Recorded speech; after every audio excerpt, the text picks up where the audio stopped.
They would stop hiding history from white kids more than they actually tell white kids that they're better than their history. Because they keep trying to sanitize the history of the United States. And it doesn't make any sense because there's so many plot holes. You're just going to leave this generation of white children confused. And then they ask that real silly question, like, what are they supposed to look at and be proud of if we tell the history like it is? And honestly, I think they're looking at it the wrong way, because what I want them to do is to be able to see a Klansman and not see themselves in the Klansman. With world history, social studies being like one of my favorite classes that I was attending at the time, and I was just always interested in how things came to be, the deeper meanings behind things and the backstories, just to be older and realize like they only showed us like certain parts of like history.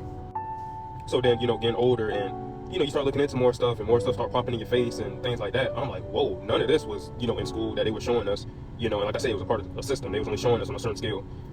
But one thing that always like used to sit with me was the fact that I knew it wasn't everybody. I understand that, yes, it is people out there that carry themselves in that type of manner, and it's words can't describe how messed up it is, and that's what they do. That's why they're miserable, how they is.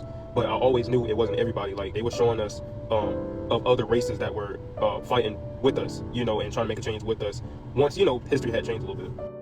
Just like the freedom riders, for instance, I can't remember everything to the T, but I remember enough on how, the teacher at the time, or whatever he was at the time, he was white Caucasian dude, and he was riding the bus with all these black students, and they were running into racist mobs, stopping the bus and vandalizing the bus and, beating them up and trying to do all that.